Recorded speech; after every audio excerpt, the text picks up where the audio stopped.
morning, everybody. Today is a pre-recorded video. Unfortunately, the senator cannot be with us today. He is tending to some other important matters, but we will have him on next week. Today, I want to talk about some events that happened earlier this week. We had two very important hearings, both in the House and in the Senate, on the increase of the Pentagon budget. Then later on, we will talk about a story from the New York Times that seems to be very, very interesting. So earlier this week, we had Pete Hegseth, along with other members within the Department of War, that showed up to both the House and the Senate Armed Services Committees to plead their case on why the increasing the Pentagon budget to over $1.5 trillion is needed. So this episode, we are going to play some clips and discuss it a little bit. And to start off, I want to play a clip of Pete Hegseth at the very beginning, stating his case on why this budget needs to be increased to $1.5 trillion. So I'm going to go ahead and play that here. The $1.5 trillion budget will ensure the United States continues to maintain the world's most powerful and capable military as we grapple with a complex threat environment across multiple theaters. Not to mention, this budget also includes a historic troop pay increase, 7% for lower enlisted, and the budget eliminates all poor or failing barracks. Quality of life for our troops is front and center in this budget as well. By supercharging our industrial capability and transforming how the department does business, we're restoring American commercial dominance at a pace unseen in generations, transforming the defense industrial base from a broken, slow-moving system of the past. We have flipped the Pentagon acquisition process from a bureaucratic model to a business model, 180, decisively moving from an acquisition environment paralyzed by bureaucratic red tape into an outcomes-driven organization focused on delivering the most at cost, at scale for taxpayer dollars. So what you just saw there was Pete Hegseth just pleading his case on why the increase is necessary, where some of this money is going. We know that this comes at a time where America is in a direct conflict with Iran. There are stalled weapons shipments to Ukraine at this very moment in time. We're continuing to send weapons into Israel. They are continuing their assault on Lebanon. As of right now, they actually occupy more land in Lebanon than Russia does in Ukraine. They are continuing their blockade into Gaza. All of this leads the American government at a peculiar spot. You had some Republicans and Democrats both questioning Pete Hegseth on the scarcity of munitions that America is facing right now as we kind of stretch ourselves thin. But as well as the narrative on why we provoked this engagement with Iran directly. We know that there was the Operation Midnight Hammer, where the Trump administration has said time and time again that they knocked out Iranians' nuclear capabilities that particular day, but that we needed to engage in this action because there was an imminent threat of them acquiring nuclear weapons. And therefore we needed to attack. We have the second command of the counterterrorism section within the CIA, Joe Kent, who resigned from his position, stating that this was faulty intelligence, that he knew that it was faulty intelligence, and that he rejected the claim that there was this imminent threat to American lives by Iran.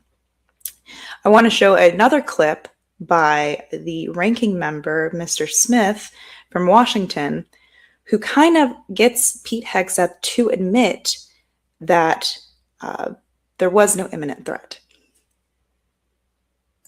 On getting a nuclear weapon and get them to a point where they're at the table giving it up in a way that so they never have it. So they haven't broken yet. Okay, we haven't gotten there yet for all of the... Well, their nuclear facilities have been obliterated. Underground, they're buried, and we're watching them 24/7. So we know where any nuclear material reclaiming might be. my time for we're just watching a quick second here. We had to start this war, you just said, 60 days ago, because the nuclear weapon was an imminent threat. Now you're saying that it was completely obliterated? They had not given up their nuclear ambitions, and they had a conventional shield of thousands of missiles. So Operation Midnight Hammer accomplished nothing of substance. It left us at exactly the same place we were before. So much so that their facilities were bombed and obliterated. Their ambitions continued, and they're building a conventional shield. Let me try again. It's the North Korea strategy. You know this very well. The North Korea strategy was use conventional missiles to prevent anybody from challenging them, so they could slow walk their way to a weapon. President Trump saw Iran at its weakest moment, took an action to ensure, in a way that only the United States of America could do with our Israeli partners, and yet to ensure their conventional shield was brought one to other heel, question, which we've done. if I could get to it. So on you. So this is what Americans are facing on what is the actual narrative on why we are engaging in these actions with Iran, whether they have a nuclear weapon or they don't have the nuclear weapon. We knocked out their capabilities, but they still had the ideology to do so. And claiming that they had the ideology to do so would be to reject the 2025 CIA's threat assessment that clearly stated that under the fatwa in Iran, that the Iranian government had no ambitions to acquire a nuclear weapon, that they felt that it was against their culture and therefore they would not do it. And the CIA also assessed that they find that to be credible, that they are not engaging in that. Now, what Iran does is they have nuclear power within their own country. So that's why we see this nuclear power plants. But also you have the Israeli intelligence that is injecting itself into the Trump administration to feed them pro-war ideology. That is what our own government is saying is not true. What the CIA, Tulsi Gabbard, is proposing as truth with all our ample intelligence is not true, and that therefore their intelligence is supreme, and Iran is trying to build a nuclear weapon, and they will use it on America or Israel. Now, this brings me to my other video. This is from Ro Khanna. Now, we know Ro Khanna signed on with Thomas Massie to push the War Powers Resolution to try and reclaim the power back into Congress to declare or to not declare war, and that unilateral actions taken by the executive branch should not be done unless there is an imminent threat to the American lives, something that the current administration cannot articulate and provide facts for. So I want to go ahead, and this one is rather lengthy.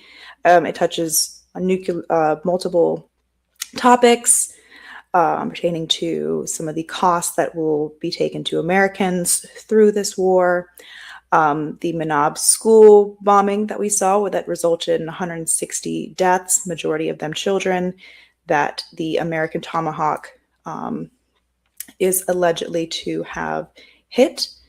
So I want to go ahead and play that for us here, and then we could discuss it a little bit. Tomorrow is 2 months since the war has begun. You've testified that it was $25 billion in cost in terms of the munitions we used and what we paid for it.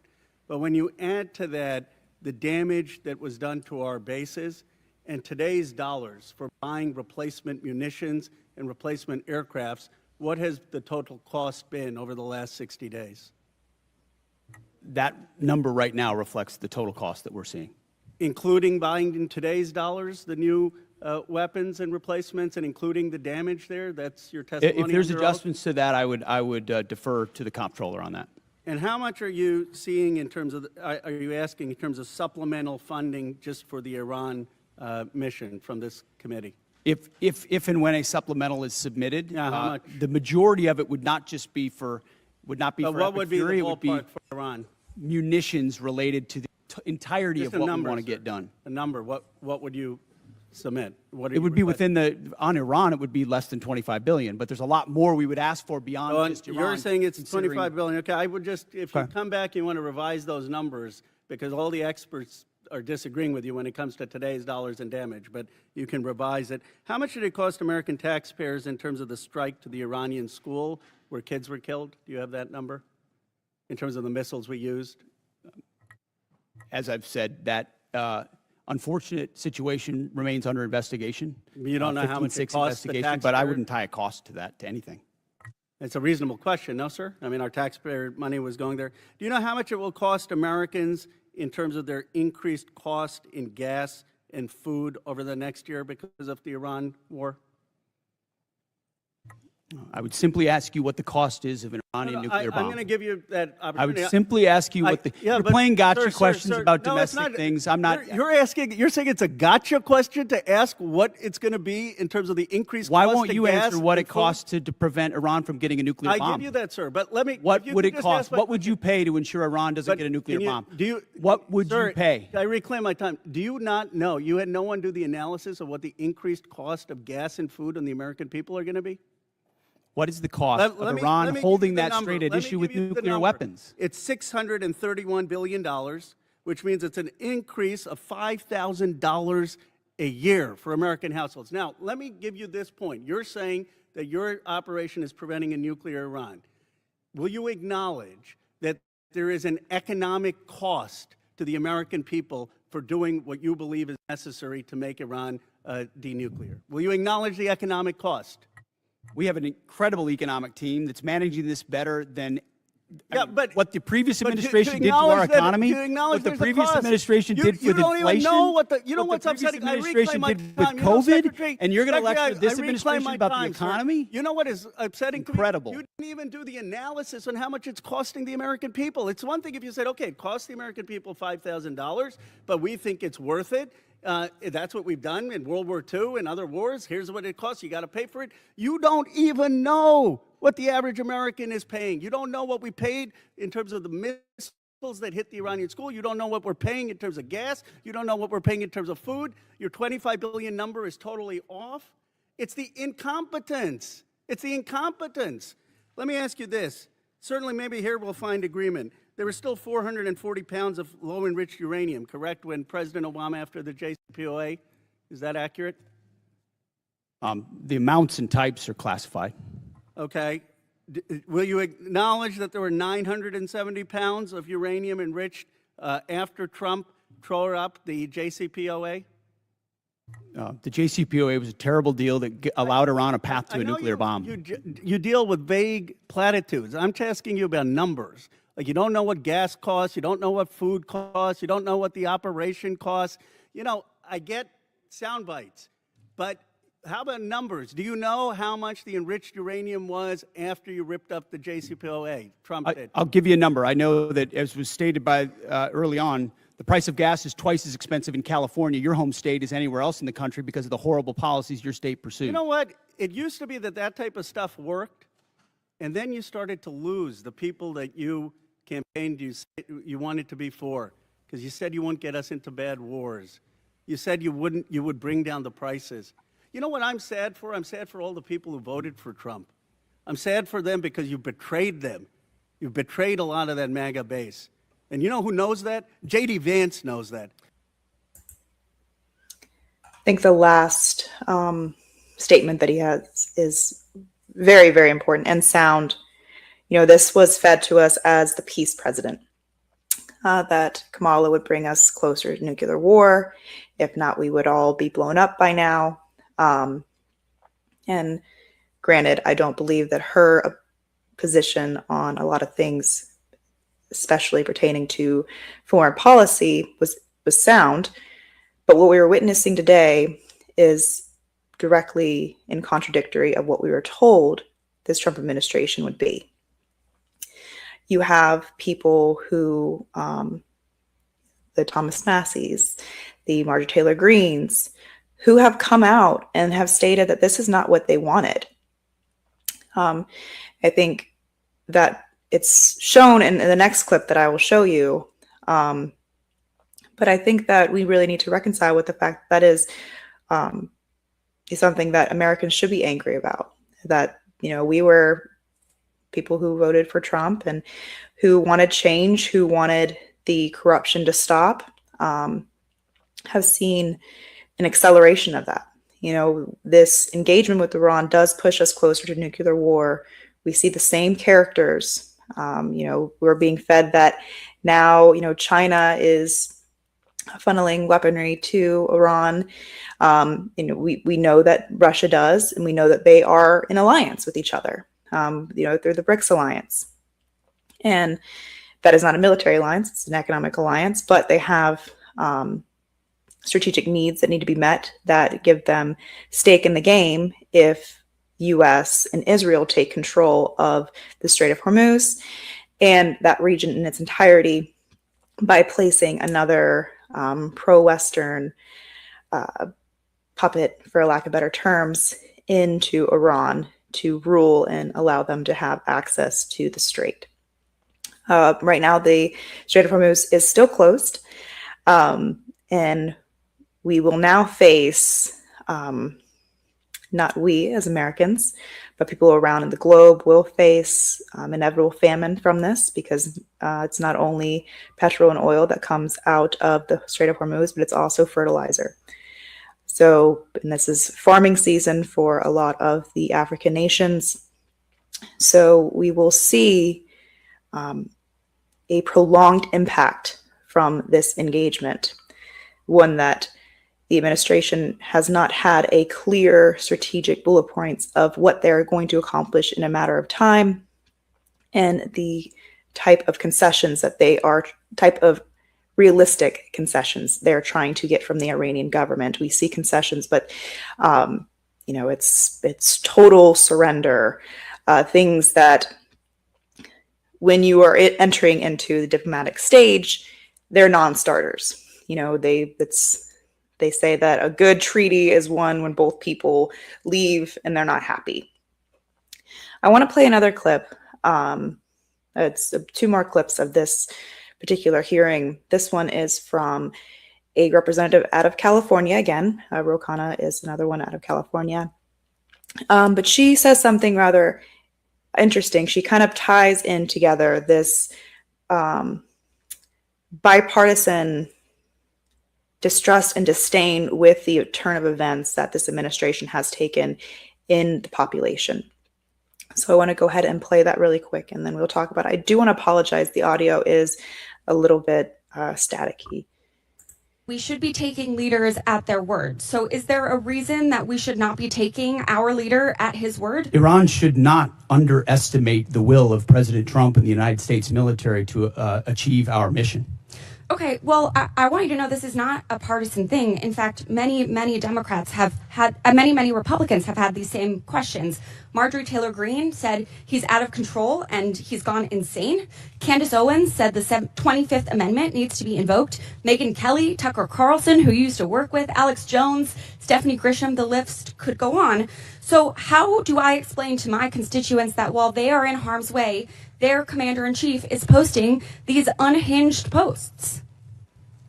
How did you explain to your constituents what happened on October 7th, or what happened in Afghanistan, or what happened with the debacle and the withdrawal in Afghanistan, where the troops were left? How did you explain that with Joe Biden's leadership? Mr. Secretary, how did you explain that to the Marines that didn't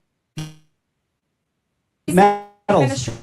So we restored constituents when Joe Biden was asleep at the wheel and he had an AWOL secretary. Oh, what happened on October 7th is what we should be left with and be approving of this war because of what happened on October 7th. Something that the Israeli military will not investigate themselves on why it took them 6 hours to respond, or how they pulled back troops from the Gaza border that particular day.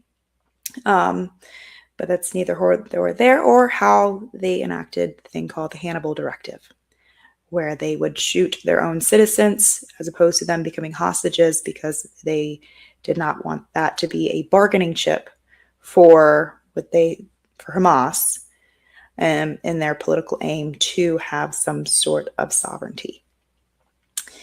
Now, the past 3 clips have been Democrats. And it's unfortunate that there wasn't more of a bipartisan holding his feet to the fire and really trying to get to the bottom of these things, of what's going on in Iran. I will say notably, some Republicans brought up some great points on the scarcity of munitions. And that has been something that we spoke about on the show prior. Our weapons that we're giving to Ukraine and Israel leaves us in a very strategic spot that's not going to help us in the long run if we have to engage in a direct conflict with the entire nation. I do want to play, this is my last clip, Nancy Mace. She has provided some skepticism for this war, although in this hearing she applauded Pete Hegseth and his work. But she chose to spend her time reading in some of the falsehoods that her colleague, Representative Republican Corey Mills, has placed in claiming that he is a Bronze Star recipient.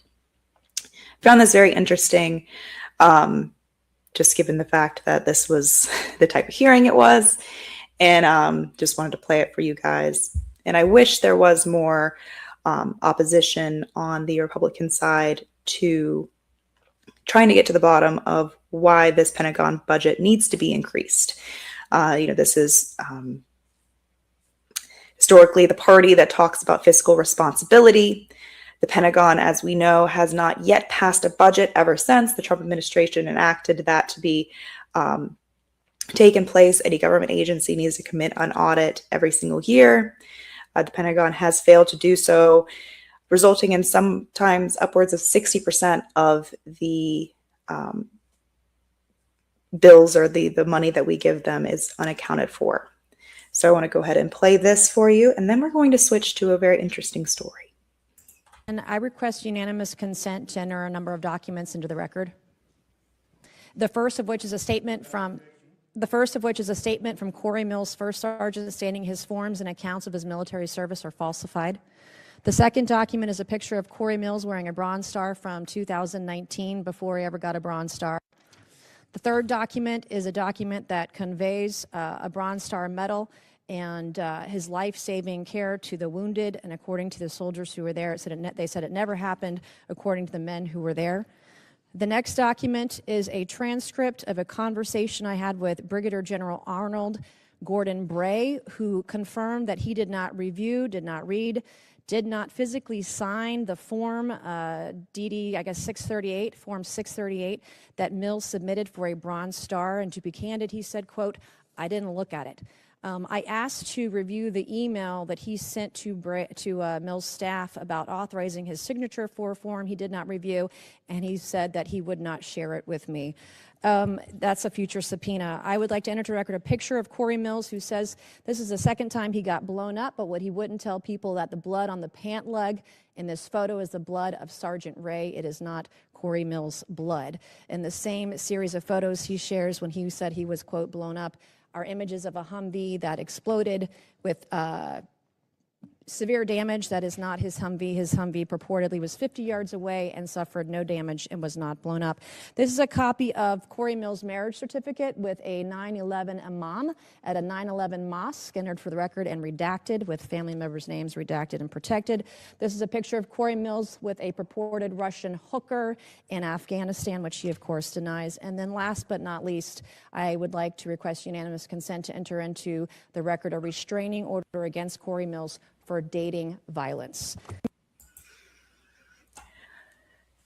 That's very interesting. A little bit of infighting, I guess. And I think some of the falsities that he expressed of his time in military service is interesting and pertinent to the conversation. Maybe not so much his marriage life and how he got married, but I digress.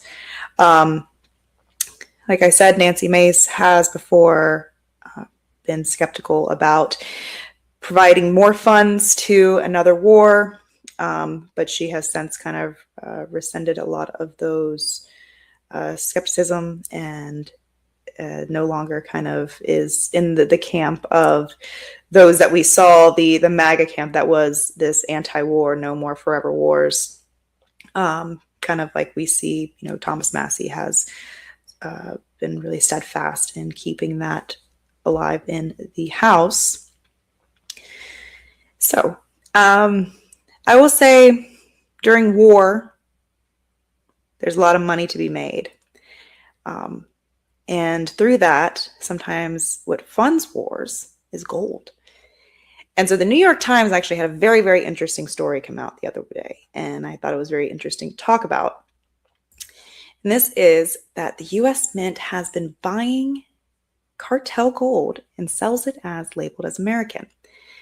Now, they have to sell it as American because they are legally required to, since the 1985 bill that Ronald Reagan had passed, stating that, to ensure that this gold is not being taken from exploitive land.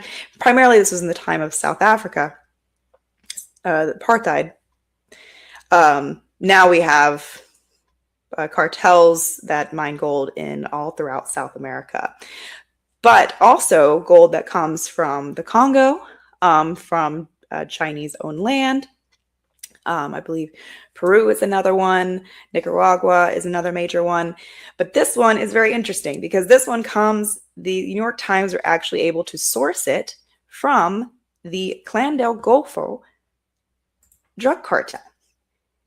Now, Clan del Golfo is actually recognized as a terrorist organization. And under the U.S. Department of Justice, just last year, one of their leaders was charged with conspiracy to distribute large quantities of cocaine into the United States. And Marco Rubio has gone on record calling this cartel violent and dangerous. Now, how exactly does this happen?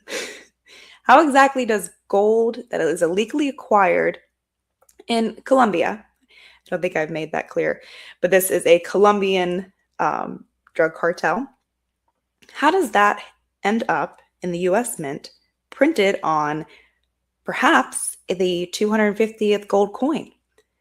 Well, this happens at the very early stages. It happens, I have a map here. In Caucasia, which the New York Times, they were able to go in there. They went to a little tiny town where the entire industry surrounded by that town is propped up by the illegal gold trade. And they are stated by saying that the cartel only allows them to, you don't have permission to mine gold without the cartel's knowledge and the cartel's hand within it as well. So the La Mandinga, which to Colombians means evil spirit, is the mining field.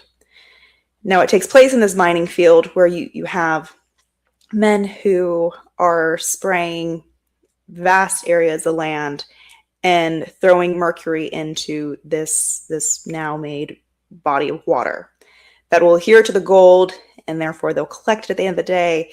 When they leave La Mandinga, they will pay a cartel upwards of $400 every day to then go into the inner city and meet with a jeweler, where the jeweler will then melt down the gold, or melt down the mercury from the gold, and then the gold becomes legal. It is then placed in the books. In Colombia, it is legal to mine gold, but it has to be with just man-made tools and no power tools. But that's just in Colombia. How does it get to the US, and how does it get to the US Mint? So within this article, it talks about how it's sourced, that this gold that is acquired from La Mandinga ends up in a refinery in Dallas, Texas, called Dillon Gage. Now, Dillon Gage is one of the large sources of gold that the US Mint uses. I want to show, this is one of the the mining field in La Mandinga looks like.